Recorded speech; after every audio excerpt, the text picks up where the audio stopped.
같이 기쁨으로 찬양 드려볼까요? 빛으로 비추시는 찬양 박수 치면서 하시겠습니다.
이거는 청년부에서 특성을 한번 했던 찬양인데요. 기억이 나실지 모르겠지만 다 같이 찬양하시겠습니다.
안내를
당신의 영광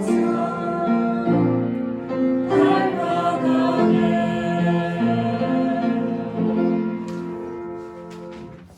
홍수망 청년 나오셔서 기도해 주시겠습니다.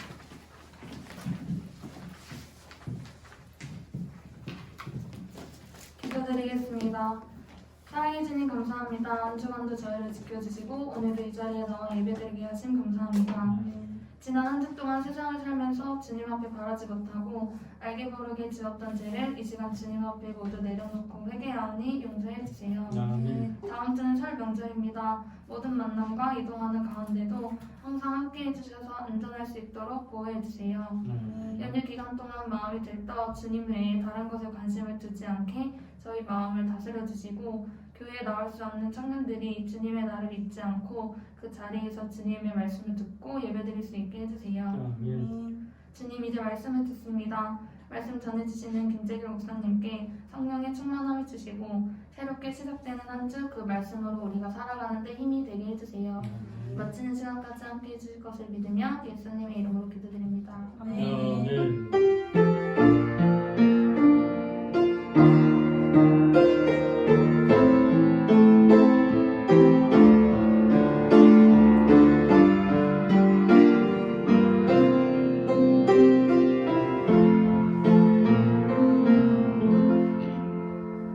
오늘 우리에게 주신 하나님의 말씀은 디모데후서 3장 16절에서 17절입니다.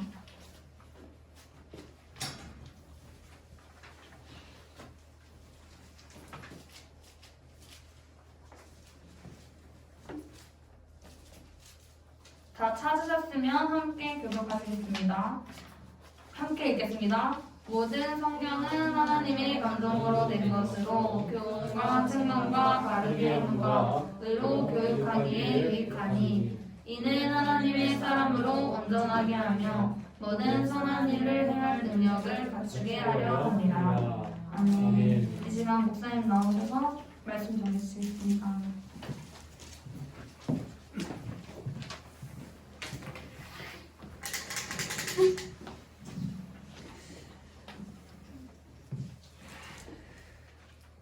하나님은 거룩하신 분입니다. 이 거룩하다는 말은 달리 표현하면 구별된다라는 뜻입니다. 하나님이 지으신 만물 가운데는 신들이 있어요. 그들은 피조된 신들로서 하나님과 동등한 권위는 없는 겁니다. 하나님만이 영원 전부터 자존하시는 분이다 하는 겁니다. 물론 하나님 홀로 계실 때는 이 거룩하다는 표현이 필요 없습니다.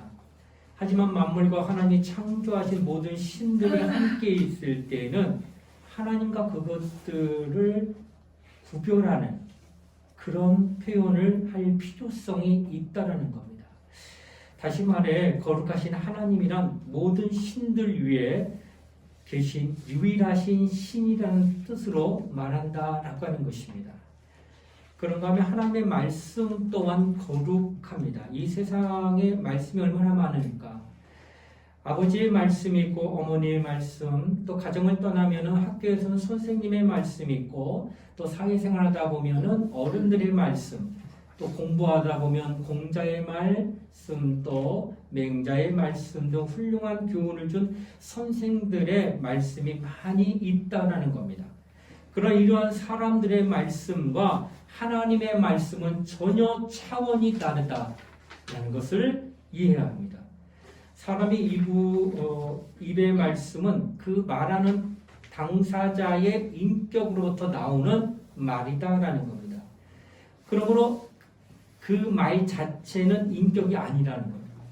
공자의 말씀이라는 공자의 인격에서 나오는 말이고 맹자의 말씀이라고 표현한다면 맹자의 입으로 그의 인격을 통하여 나오는 말. 그러나 사람의 말은 이처럼 인격이 아닌 그 말을 나타내고 있는데 다시 말해 말씀 자체는 인격이 아니라고 하는 말을 표현한다는 거예요. 그러나 이와 달리 하나님의 말씀은 로고스라는 표현으로 하나님의 인격이다라고 하는 것입니다. 그래서 사상과 뜻이 동일한 것을 말씀합니다. 다시 말하면 하나님의 말씀은 그 자체가 인격이라는 거예요.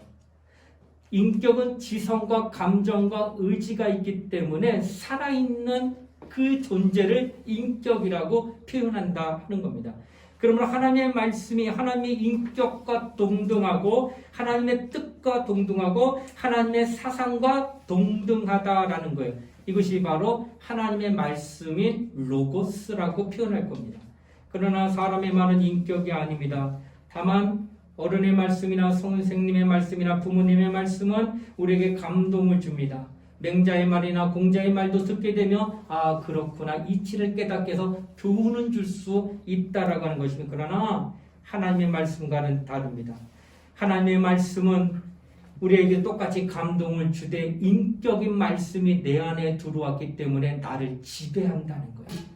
나도 인격이 있는데 말씀이 인격이라 여겨 내 안에 들어오면 그가 지성과 감정과 의지를 내 안에 나타내기 때문에 감동 정도로 아 그런가 보다 한 게 아니라 내 삶을 이끌어간다는 거예요. 이게 바로 하나님의 말씀이다라는 거예요. 이게 세상 말씀과 하나님의 말씀이 다르다고 하는 구별을 거룩이라고 표현하고 있다라고 하는 것입니다. 여러분 중앙 관서에서 근무하는 서기 그냥 안 돼요.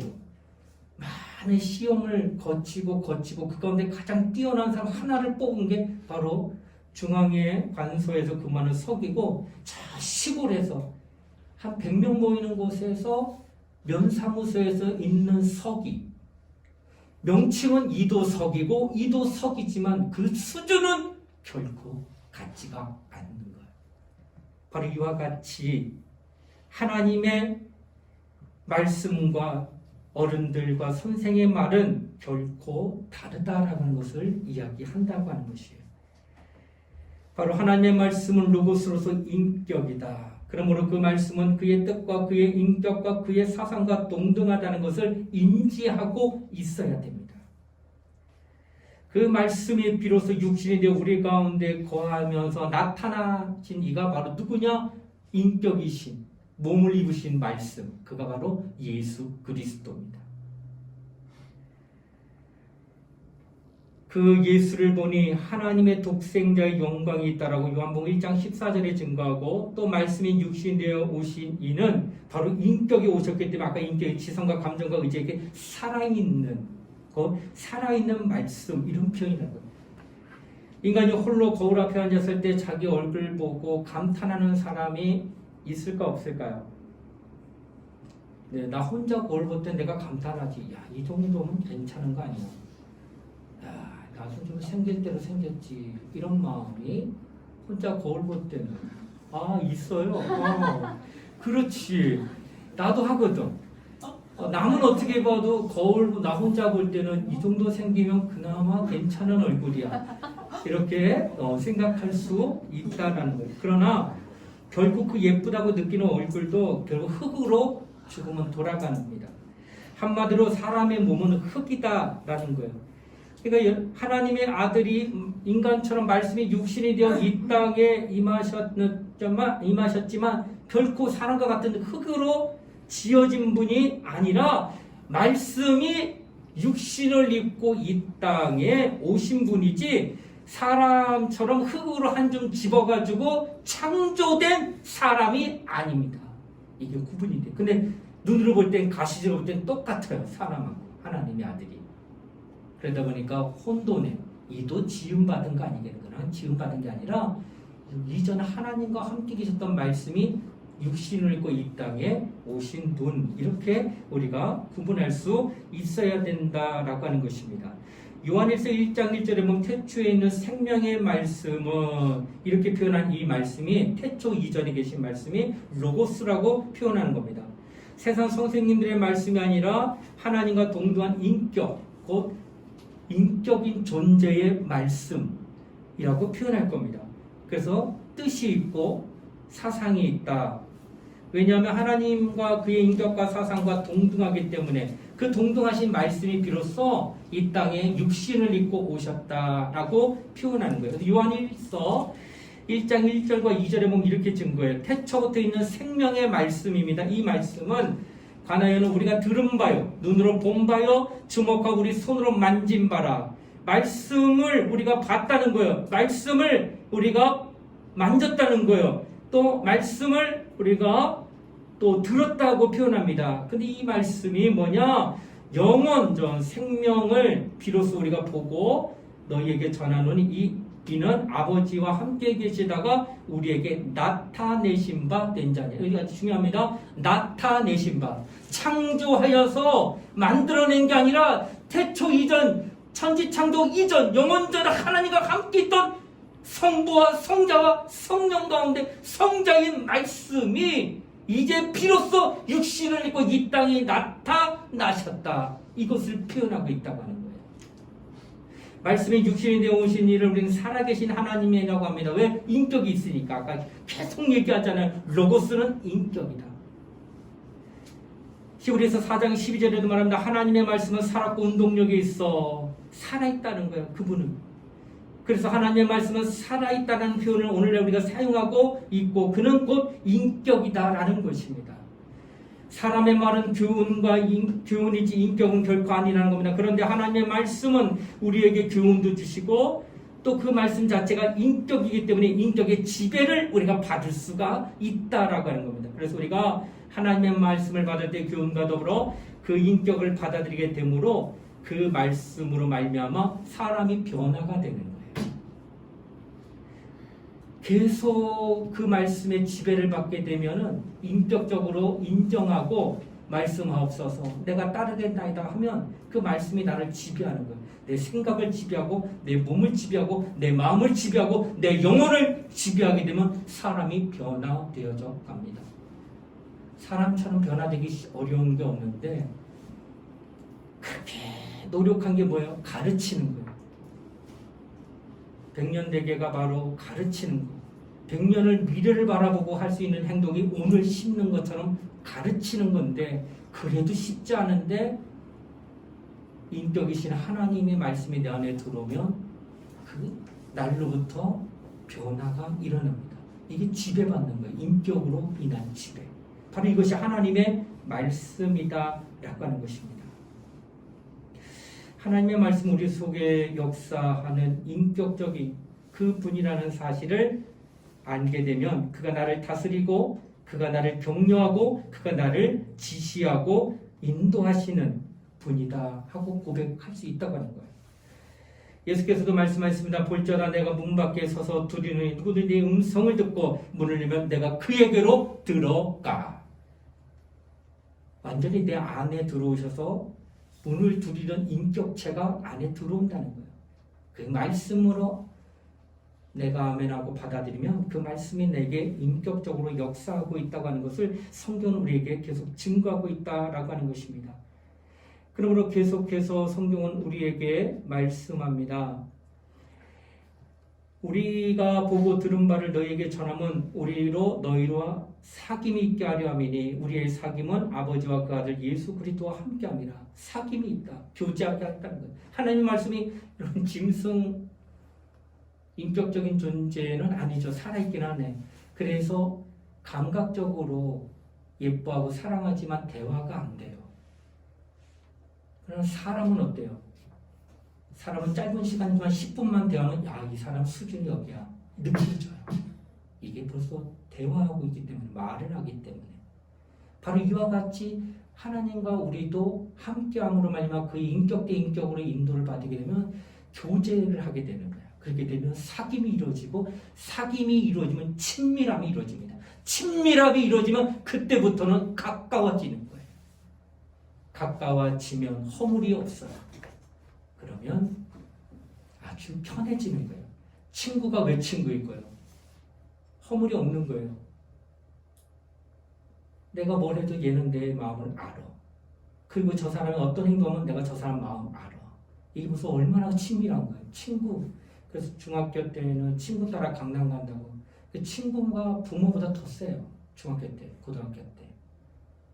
바로 그만큼 허물없이 지내고 그 말이 정말 좋은 거라고 여겨서 따라갈 정도로 친밀함이 이루어졌기 때문에 친구가 되듯이 하나님의 말씀이 인격이라 여겨 받아들이고 아멘하며 그것을 인지하는 자는 그 말씀의 친밀함한 교제로 하나님이 사귐이 이루어진다는 거예요. 이 말씀 인격이기 때문에 당신이 하나님 말씀 들을 때 흘러 떠내려간다고 하는 거. 세상 강좌도 훌륭하기 때문에 저도 가끔 듣습니다. 좋은 강좌. 아 그렇구나 하고 교훈은 되는데 그가 나를 지배하지는 않아요. 그냥 아 그래 알아. 아 좋은 말이구나 하고 떠내보내요. 그러나 하나님의 말씀은 인격이기 때문에 내 안에 머물고 나와 함께 사귑니다. 그때부터 나는 그 말씀이 나를 지배하여 내가 자꾸 변화되는 것을 볼 수가 있다라고 하는 것을 성경은 말합니다. 자, 여러분 창세기 1장 3절에 이런 말씀입니다. 하나님이 가라사대 빛이 있으라 하더니 빛이 납니다. 가라사대 빛이 있으라. 그러면 우리가 생각하는 거로 하나님이 입술로 빛이 있어라 하니까 하나님이 소리를 발하셨다 이렇게 말하니까 말씀이 입으로 하나님의 입으로 하신 말씀에 세상이 창조되었다고 쉽게 생각할 수 있다고 하는 것입니다. 그런데 성경에 보면요. 히브리서 1장 10절 이런 말씀이 있어요. 주여 태초에 주께서 땅에 기초를 두셨으며 하늘도 주의 손으로 지으신 바라. 빛이 있으라 할 때 소리로 지은 줄 알았더니 또 성경 히브리서 1장 10절에 보니까 그의 손으로 지었다. 손으로 만들었다. 이게 뭔 말일까? 말씀으로 만든 거야? 손으로 만든 거야? 뭐가 맞는 거예요 도대체? 주께서 손으로 하늘과 땅을 지으셨다고 표현했습니다. 그렇다면 어느 것이 정말 사실입니까? 이 둘은 서로 모순되는 것 같잖아요.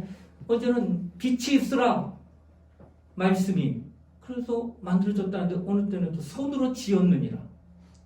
하나님이 왜 두 말을 하실까라고 표현할 수 있습니다. 히브리서 11장 3절에 이렇게 합니다. 믿음으로 모든 세계가 하나님의 말씀으로 지어진 줄을 우리가 아나니 보이는 것은 나타난 것을 말미암아 된 것이 아니니라. 뭘로 지었느냐? 만물이 하나님의 말씀으로. 아까 말씀이 뭐라고 그랬어요? 로고스, 인격.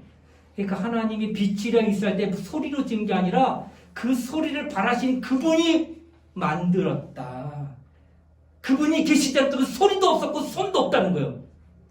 그러나 그분이 인격적으로 하나님의 아들로서 인격이 온전한 분으로서 천지를 창조할 때 빛이 있으라 말하셨던 거고 그분이 인격이기 때문에 손으로도 지음받았다라고 하는 것을 표현할 수가 있다는 거예요. 그러니까 소리로 지은 것도 손으로 지은 것도 맞지만 무엇보다도 그 당사자인 대상이 인격인 하나님이 지었다라고 하는 것을 표현하고 있다는 거예요. 바로 살아계신 말씀 자체가 그것을 만들었다고 하는 것을 표현하고 있는 것입니다. 바로 이처럼 우리는 로고스라고 하는 하나님의 인격으로 말미암아 천지가 창조되었고 그 모든 것들이 지금 만들어졌다고 고백하게 됐다라고 하는 것을 성경은 말하고 있다고 하는 것입니다. 자, 지금까지 제가 한 얘기가 바로 하나님의 말씀 그리고 그 말씀이 인격이고 그 인격의 말씀이 이 땅에 임하셔서 또 여기에서 말씀하셨어요. 그 말씀을 기록한 게 지금 뭐예요? 그게 지금 성경이에요. 여기까지 온 거예요. 지금 성경으로 기록된 말씀까지 우리가 지금 말씀을 보고 있다라고 하는 것입니다. 사람의 눈으로 보이도록 육신이 되어 오신 그 인격의 말씀이 독생자의 영광이라고 성경은 지금 말씀하고 있습니다. 예수께서 직접 말씀을 받은 자들 또 눈으로 본 자들이 붓을 들어 성경을 기록했는데 누가 그를 태초부터 있던 말씀으로 알았겠느냐. 하나님의 아들이 육신이 되어 이 땅에 오셔서 나타나셔서 말씀하고 있는데 그가 사람과 똑같아서 창조된 사람이 아니냐고 느낄 수는 있겠지만 과연 천지 창조 이전에 하나님의 말씀을 로고스로서 인격적인 하나님이 나타내신 바 된 하나님의 아들이라는 사실을 누가 알았겠느냐. 아무도 몰랐다는 거예요. 만약 알았다면 인정했다면 하나님의 아들을 누가 십자가에 매달려 죽게 하겠냐. 몰랐기 때문에 죽이는 거예요. 아무도 몰랐다라고 하는 것입니다. 이처럼 눈으로 예수가 이 땅에 오셔서 그가 하나님의 아들이심을 아무도 알지 못한다는 거예요. 옆에 모시고서도 절대로 그가 하나님의 아들이요 또한 인격을 로고스라고 하는 것을 깨닫지 못한다는 거예요. 그럼 어떡하느냐? 깨닫게 하는 이가 와야 깨닫는데 그가 누구냐? 성령이다 하는 거예요. 성령으로 말미암아 그가 하나님의 아들이시오 로고스요 인격이신 말씀이라고 하는 것을 알게 됐다라고 하는 거예요. 예수께서 성령의 권능으로 충만하여 갈릴리로 돌아와 역사하실 때 그가 병도 고치고 이적과 표적과 기사를 베풀었고 많은 사람을 살리고 이거 사람이 할 수 없는 그 일을 보였음에도 불구하고 사람들이 이건 하나님만이 하시는 거 아니야? 이렇게 느낄 법한데 뭐라 여기냐? 요술쟁이 아니야? 점쟁이 아니야? 이렇게 알더라는 거예요. 그래서 요한복음 8장 48절로 49절에는 그에 대한 증거를 말합니다. 유대인들이 대답하여 가로되 우리가 너를 사마리아 사람이나 또는 귀신이 들렸다 하는 말이 옳지 아니하냐. 예수께서 대답하신 나는 귀신 들린 것이 아니라 오직 내 아버지를 공경하면을 너희가 나를 무시하는가. 그러니까 예수가 그런 능력과 표적을 했다니까 저거 귀신 들린 거 아니야.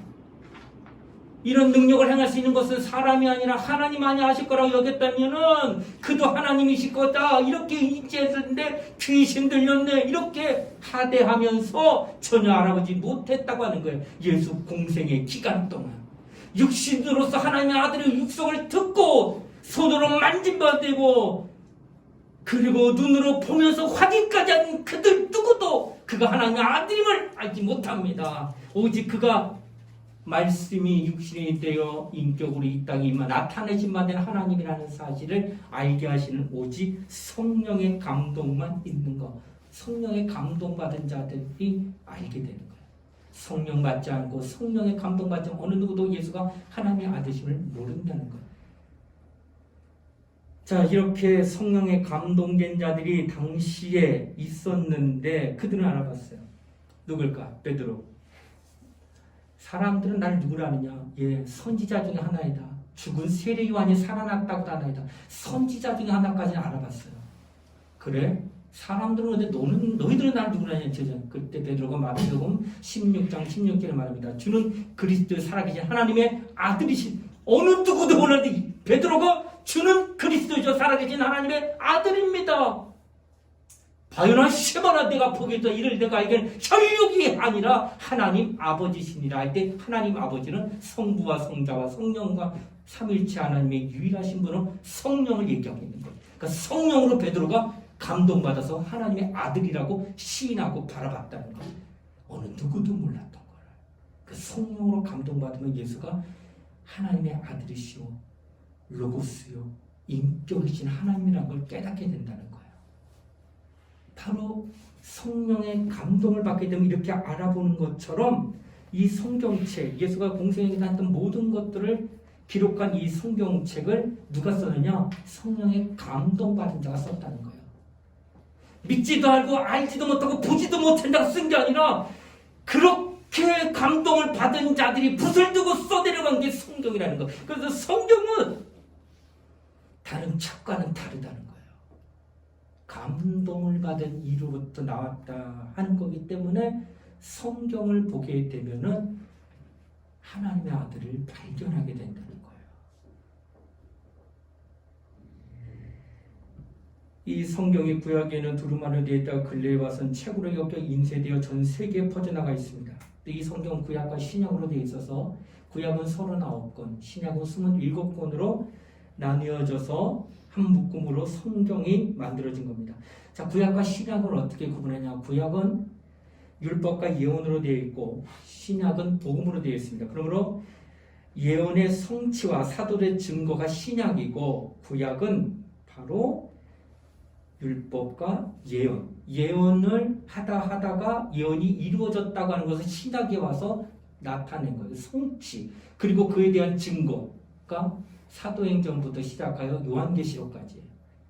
자, 이렇게 성경은 구약과 신약으로 나눠서 그 차이가 어떻게 나타나냐? 구약은 주로 율법으로 중심되어 있는데 모든 것이 비유로 되어 있습니다. 그 실상은 바로 신약으로 드러납니다. 이렇게 표현할까요? 구약에는 중매자. 여러분 지금은 연애하죠. 예전엔 중매했습니다. 저희 할머니 때도 중매를 했는데 부모님이 짝지어 주시면 그냥 결혼했어요. 그러니까 사진을 줘요. 네가 결혼할 남자야. 그 사진 보니까 남자가 있네. 머리 털도 있고 코도 다 있어요. 이 남자가 내 남편 될 남자구나 하고 결혼식 당일날 이 남자를 만나요. 한 번도 안 만났다. 결혼식 날.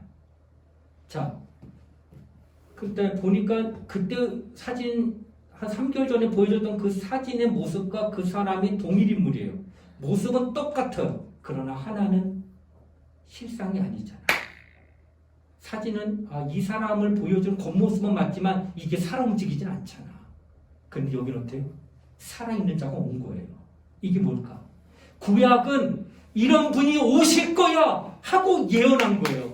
신약은 왔어요. 그분이. 이게 성취해야 하는 거예요. 그러니까 구약은 예언. 오실 거야 메시아가. 오실 거야 기다려. 오실 거야 고통받아도 메시아는 우리를 구원하러 오실 거야. 오실 거야. 오실 거야 한 게 예언이고 신약은 예수가 이 땅에 말씀이 육신되어 메시아로 구세주로 오셨다고 하는 것을 보여준 거예요. 그래서 이건 비유. 사진은 비유지 살아있는 게 아니니까. 그러나 신약은 뭐예요? 실상. 실체가 나타났다. 그래서 신약과 구약은 바로 이와 같은 모습으로 우리에게 나왔다는 거예요. 비유와 진리, 실상으로 우리에게 구성된 것이 바로 신구약 성경이다라는 거예요. 근데 이 사람들이 구약과 신약을 대하는 태도가 조금 석연치가 않아. 왜 아니냐? 구약 성경에 보게 되면요, 아버지가 범죄를 하면 자식이 그걸 목격하면 그 자리에서 아버지 왜 그래? 그러면 안 되는 거 아니야? 만류해야 되는데 그래도 하잖아?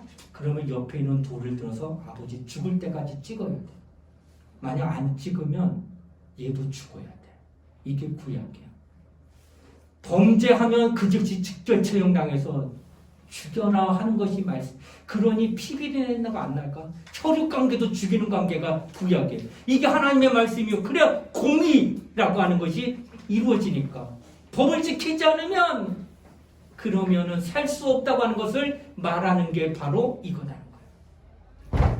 그러니 구약을 읽다 보면 어떻게 해요? 시퍼런 칼날로 늘 목을 조이는 것처럼 두렵고 떨리게 돼서 구약을 읽으면 피비린 나는 많은 이야기들이 있기 때문에 분위기가 얼마나 무서운가. 안식일을 보면 죽이고 위협적이고 아주 그냥 가슴이 내려앉는 것처럼 서늘해지는 느낌을 받는 게 구약입니다. 그래서 권위라고 하는 거. 그것이 되게 높아요. 그래서 구약 성경 읽다 보면 내가 조심해야지 하면서 이런 마음 드는 게 구약 성경이에요. 그럼 신약은 어떨까? 신약을 보게 되니까 죽인다는 말이 한 구절도 없어요. 70번씩 7번을 죄를 범해도 용서해 주어라 이런 말은 있어도 이놈 나쁜 짓 했으니까 죽여란 말이 없으니까 용서가 많으니까 신약 성경 읽을 때마다 맥이 빠지는 느낌, 겁을 낼 이유도 없고 마치 이빨 빠진 호랑이처럼 아주 가볍게 취급하고 있다는 거예요. 여러분 그러면 안 된다는 거예요. 얘기하면 안 되면 과거에 독재 시절이 있어. 우리나라에도 5.18이라고 하는 그러니까 아주 좀 권력, 군사 힘을 빌려서 할 때가 있었는데 그때 친구끼리 대통령 욕하면요 지도새도 없이 없어져. 그 다음날 친구가 어디 갔어? 안 보여? 몰라. 나중에 그 병신 돼서 나와요. 고문받아가지고. 이런 시대가 있었습니다. 그러다 보니까 대통령에 대해서 함부로 말하지 못했어요. 입 뻥끗 못했어요. 이 독재는 억압을 하는 거예요. 기를 눌러가지고 절대 아무 말도 못하게 만드는 거예요. 그러니 숨죽이고 사는 그 답답함이 얼마나 커요. 민주화 시대 하다가 변화돼서 최근에는 대통령한테 욕도 해요. 아이 지금 대통령 똑바로 정치 못하네 하고 대통령을 욕하기도 하는 이때는 그 당시에 그때 권력과 이때 권력이 등한이 떨어지는 건가? 똑같아요. 권력은. 다만 백성들의 길을 살려내느냐 그거를 죽였느냐는 거지. 독재 시대는 백성들의 길을 많이 죽였어요. 기도 못 피겠어요. 말도 못 하겠어요. 그러나 오늘날에는 어떻게 해요? 그들의 길을 살려서 하고 싶은 말 다 해도 전혀 개의치 않고 또 그 소리를 또 들어주고 바뀌어야 된다면 또 시정하는 그런 시대가 왔다고 하는 거예요. 이와 같이 구약에는 말씀이 저주하면은 그냥 죽어가니까 거기선 기도 못 피니까 여기가 더 두렵고 떨리는 거고, 신약에 와서는 용서해라, 사랑해라, 정말 이런 말만 있으니까 아주 깜보는 거예요, 그냥. 마치 오늘날 우리나라처럼 과거에 독재 시대 때는 두려워 말도 못하던 자가 요즘에서는 막 기가 살아가지고 대통령한테 욕하는 그런 수준에 있는 그런 양상과 비슷하다라고 하는 것을 말씀하고 있다라고 하는 것입니다. 그러나 오늘날은 더 깨어 있어야겠죠. 기를 살려줬으면 살려준 기만큼 국민의식이 더 뛰어나서 억압받을 때보다 더 잘하는 그 국민의 그 어떤 모습을 나타내야 되는 것이 맞다라고 하는 거예요. 하나님의 말씀도 구약보다 신약에 있는 교인들이 더 하나님을 깊이 알아가고 있기 때문에 더 잘 하나님을 섬기는 것이 옳다라고 하는 것을 말씀하고 있다라고 하는 것입니다. 자, 제가 또 계속해서 말씀드리고 있는 것은 하나님의 뜻을 기록한 성경은 바로 하나님이 저자가 되었기 때문에 저자의 권위를 알고 성경을 봐야 된다는 거예요. 누구가 책 하나 냈는데 베스트셀러가 됐어요. 그 사람 나름의 철학과 생각을 썼기 때문에 저자를 볼 때, 야, 이런 책을 써? 대단해. 그리고 저자도 책을 발간하고 베스트셀러 되면 많은 사람들한테 사인해 하면서 내가 이런 사람이야 자랑할 수 있습니다. 그러나 성경은 본인이 쓴 게 아니라 성령의 감동을 받은 자가 대필 서기같이 그냥 불러준 대로 쓰기만 했던 그런 모습이기 때문에 자신의 지혜로, 자신의 경험으로, 자신의 능력으로 쓴 게 아니에요. 성경은 오직 성령의 감동을 받아서 그대로 똑같이 그냥 써내려간 거기 때문에 저자들이 굉장히 많아요. 성경에. 근데 어느 누구도 자기 자랑하지 않습니다. 왜? 다 하나님으로부터 받아서 썼기 때문에. 이것이 성경과 세상의 책과 다르다는 것을 말씀하고 있다라는 거예요. 그러한 성경은 또 뭐냐? 하나님의 어떤 스케줄이 기록되어 있어요. 그러니까 창세 전에 아버지 품속에 계셨던 하나님의 아들, 영원전에 홀로 계셨다고 하는 영원전의 이야기가 기록되어 있고, 그로 말미암아 시간이 지나서 천지창조 창세기 1장 1절에 모든 만물을 첫째 날, 둘째 날, 셋째 날 만든 날이 있고, 그 위에 올리 인류가 지금까지 진행되다가 마지막에는 모든 것들을 다 불룩도 녹여주고 저 하늘나라의 모든 것을 데리고 가겠다고 하는 믿음이 있는 자들, 이 모든 영원전부터 이 모든 것들에 대한 스케줄이 다 어디 적이냐? 이 성경 안에 기록되어 있다라고 하는 거예요. 자, 그래서 이 성경을 이와 같은 사건에 대하여 성경의 다른 데에서 이런 것을 볼 수 있는 책이 없어요. 그래서 성경은 하나님의 비밀이다라고 표현하고 있다는 거예요. 그래서 성경을 골로새 2장 2절에는 고린도전서 4장 1절에는 성도, 그 신자, 그리스도인은 하나님의 비밀을 가진 자. 그 비밀은 뭘까? 골로새 2장 2절에 예수 그리스도는 하나님의 비밀이다. 그러니까 우리가 예수 그리스도를 알게 되면 비밀을 안 자. 그럼 비밀을 안 자는 비밀을 소유한 자. 그래서 우리는 성경 안에 있는 비밀로 감춰져 있던 예수 그리스도를 발견함으로 우리는 비밀을 가진 자가 됐다는 것. 그 비밀은 바로 하나님의 스케줄입니다. 어떤 일이 이루어질 거를 다 알게 된 거예요. 예수를 통해서. 그래서 예언됐던 거 신약에 와서 성취됨으로, 아하, 이런 뜻이 있었는데 이렇게 이루어졌구나. 아, 이렇게 신비로울까 하고 다 깨닫게 되는 거예요. 자, 이렇게 깨닫게 되면 어떤 일이 벌어질까? 신자는 하나님을 믿으니 하나님의 스케줄에 대하여 알고 싶어 합니다. 내가 모른다면 전혀 그분에 관심 없지만 내가 일단 믿고 알게 됐다면 그분이 어떤 생각을 하고 어떤 일을 이 땅에 나타내고 있는가에 대한 깊은 관심이 생기게 된다는 거예요. 여러분, 내가 연애를 하게 되면 연애하기 전에 이 사람과 상관없기 때문에 뭘 해도 상관없는데 일단 내가 이 사람과 친밀하고 가까워지게 되면 이 사람의 일거수일투족, 뭘 하는지 뭘 좋아하는지 다 알고 싶어. 하나님에 대해서 내가 믿고 알게 되면 그 하나님은 어떤 생각과 어떤 마음이 있는지 내가 알고 싶다는 거예요. 왜 이런 마음이 들까? 하나님은 하나님의 일을 할 때 경륜이라고 하는 게 있어요. 그건 하나님이 일방적으로 합니다. 근데 섭리는 하나님이 인간과 함께 하는 거예요. 그 섭리를 우리 인간에게 주셨어요. 그런데 그 섭리, 하나님의 일에, 하나님의 스케줄에 사람이 함께 도와서 그 스케줄대로 모든 것이 잘 진행되도록 하는 그 일을 하나님이 인간과 함께 하고자 하는데 그것을 알면 얼마나 도움이 될까? 여러분, 대통령이 무슨 일을 할 때에 비서실과 의전실은 대통령의 모든 스케줄을 머리에 꽉 쥐고 있어요. 그래서 시간 24시간 모든 걸 다 잡고 있어요. 그래서 어디 가면 뭐 해야 되고 뭐 하면 미리 다 만들어 놓고 있어요. 미리 다 예배해 놓고 있어요. 그래서 대통령이 뭘 하는 일에 대해 추워도 꺼리낌이 되거나 그것이 어떻게 좀 잘못되거나 그것이 뭐 지체되거나 하지 않도록 모든 것을 의전실과 비서실에서 100% 준비해 놓습니다. 이게 바로 그의 사람인 거예요. 대통령의. 당신이 하나님의 사람이면 하나님의 스케줄이 잘 되도록 하나님의 말씀을 성경을 깊이 알아서 하나님이 이걸 원하시는구나. 하나님이 이걸 뜻하시는구나 하면서 그 뜻에 함께하려는 마음으로 그 일을 위해서 헌신하는 일을 동참하게 된다는 거예요. 그런데 스케줄을 모르니 어떤 생각을 갖고 계신지 또 어떤 일을 하고 싶어 하시는지 내가 모르니까 난 도와줄 수 없게 되는 거예요. 그러니까 성경을 모르면 하나님의 일을 할 수가 없다라는 거예요. 그래서 뭐예요? 내 영혼아 성경을 알자. 내 영혼이 성경을 알면 알수록 하나님의 스케줄을 알기 때문에 비서실과 같이 의전실과 같이 대통령의 도움이 되어지는 그런 아름다운 사람으로서 헌신하는 사람이 나오는 것처럼 하나님의 일을 그렇게 할 수가 있다는 거예요. 그래서 성경을 알아야 되는 거예요.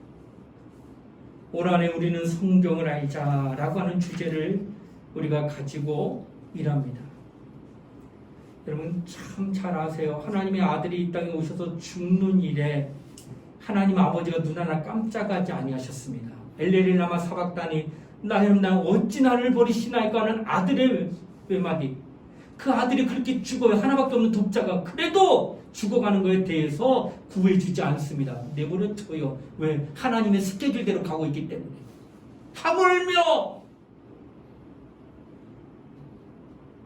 불순종하고 불신하고 하나님에 대하여 전혀 관심 없는 그를 지옥에 보내는 일에 대하여서 하나님이 눈 하나 깜짝하시겠느냐? 아무것도 없어요. 나 혼자 구원받고 인류 다 죽어버려도, 아니 나도 죽고 인류 다 죽어도 하나님은 전혀 아쉬움이 없다는 거예요. 하나님은 하나님의 스케줄대로 다 진행하신다는 거예요. 진실로 하나님을 가까이에서 모시는 사람들이라면 그분의 스케줄을 알게 될 겁니다. 그것이 바로 성경을 안다라고 표현합니다. 성경이 하나님의 말씀임을 믿는 사람이 참 그리스도인요, 성도요, 크리스찬이라고 하는 것을 말씀합니다. 사랑하는 우리 청년들이요, 당신은 하나님의 사람입니까? 그렇다면 당신은 하나님을 알아야 돼. 하나님을 어떻게 하냐? 눈에 보이지 않는데 그가 자신을 나타내고 아들을 이 땅에 보내 말씀을 보내셨고 그 말씀이 드디어 나타나신 바 되어 이 땅에서 아버지의 뜻을 그대로 증거하고 나타내셨어요. 오늘날 우리는 그걸 못 봐요. 벌써 2000년 전에 이루어졌기 때문에. 그런데 성령의 감동을 받은 그 사람들이 계속해서 하나님이 하신 일들에 대하여 기록한 성경을 우리에게 주었다는 거예요. 이제 이 성경을 보게 되면 하나님이 영원 태초 이전부터 했던 계획과 말세에 있었던 모든 것들을 다 총망라해서 알게 돼요. 알게 된 그는 그때부터 하나님의 스케줄에 도움이 되는 역사하는 일에 함께 동참하게 되는 거예요. 이렇게 수고하고 땀 흘리고 애썼던 너를 내가 기억함. 그리고 하늘에서 너를 위하여 내가 준비한 상을 주겠노라. 일꾼에 대한 하나님의 보상이 충분히 준비되어 있다. 이것을 바로 성경에게 증거하고 있다라고 하는 것입니다. 한번 따라합니다. 나로 성경을 알게 하소서. 시작. 나로 성경을 알게 하소서. 한 번 더 합니다. 시작. 나로 성경을 알게 하소서. 우리 모두 다 성경을 알아서 하나님이 원하고 뜻하는 일들에 함께 동참하는 우리 모두가 되시기를 주의 이름으로 부탁을 드리겠습니다. 이 시간 우리 통성을 함께 기도하겠습니다. 하나님, 성경은 하나님의 말씀입니다. 로고스입니다. 그리고 성령의 감동을 받은 자가 오늘날 내게도 증거하는 말씀입니다. 이로 말미암아 내가 하나님이 어떠한 생각과 어떠한 일을 진행하고 있다는 사실을 깊이 깨달았습니다. 이제 그 일이 이루어질 수 있도록 나를 사용하달라고 기도할 것입니다. 하나님이 나를 비서실로 의전실에 있는 일꾼으로 사용하는 대통령처럼 나를 그렇게 사용해달라고 믿음으로 기도합시다. 하나님 앞에 쓰임받는 성도, 쓰임받는 우리 청년이 되게 해달라고 우리 예수의 왕으로 우리 통성을 함께 간절히 기도하시겠습니다. 예수여, 하나님 아버지 감사드립니다. 오늘도 하나님의 말씀을 대로 기도하는 정들의 감동들이 상달되게 해주시기 원합니다.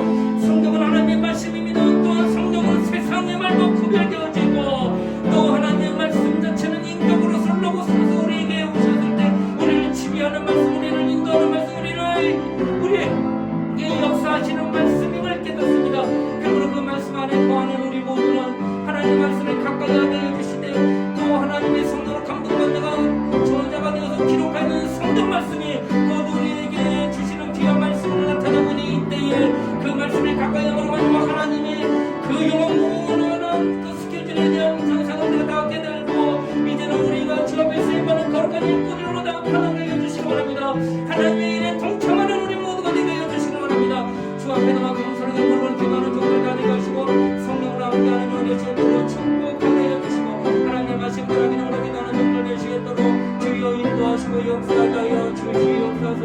하나님의 은혜 가운데 있다만 거룩한 영혼되게 하여 주시옵소서. 은혜를 베풀어 주시고 하나님 뜻대로 순종하며 살아가는 우리 영혼이 되시도록 도와주시기를 바랍니다. 하나님 아버지 인도하여 주시옵소서. 하나님 아버지 감사합니다. 성경은 하나님의 말씀임을 고백합니다. 그러므로 성경을 통하여서 하나님의 모든 계획하심을 깨닫게 하시고 그 일에 우리 자신 각자가 하나님의 도움이 되는 하나님의 동역자가 되는 일꾼으로 쓰임받을 수 있도록 도와주시옵소서. 감사를 드리며 거룩하신 예수님 이름 받들어 기도드리옵나이다. 아멘.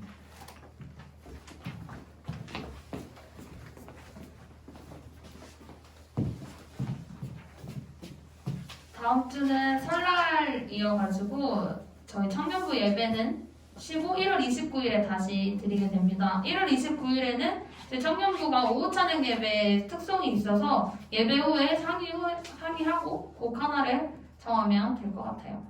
저희 셀모임 1, 2정 나눠서 하고 있는데 잘 하고 계시죠?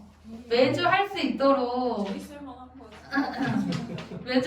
매주 꼭 셀모임을 꼭 가져주시면 감사하겠습니다. 그리고 이제 2월 첫 주부터 청년부 예배가 2시로 변경이 됩니다. 시간이 변경돼서 까먹지 마시고 2월부터는 2시 예배 드린다고 합니다. 그리고 2월 5일에 1시에 전교인 기관대항 척사대회가 있다고 합니다. 그래서 저희 청년부도 모두 빠짐없이 참석해주시면 감사할 것 같습니다.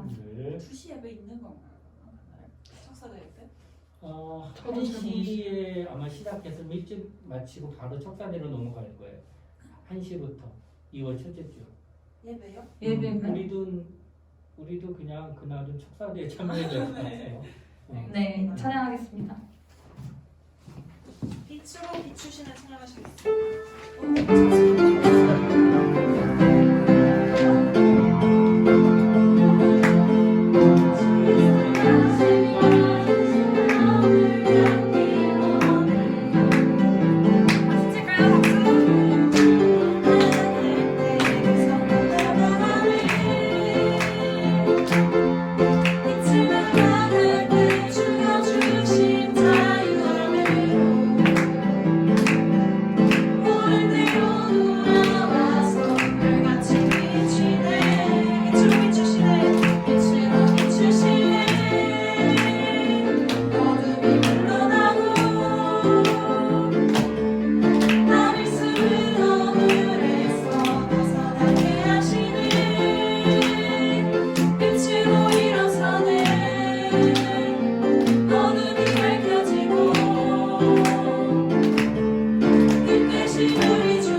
지금은 우리 주 예수 그리스도의 은혜와 하나님의 사랑과 성령의 감동 교통하심이 성경은 하나님의 말씀임을 믿고 그 말씀을 받아 영접하고 순종하고 더 깨어 하나님을 기쁘시게 하길 원하는 사랑하는 우리 청년들 머리 위 이제로부터 영원토록 함께 하시기를 간절히 축원하옵나이다. 아멘.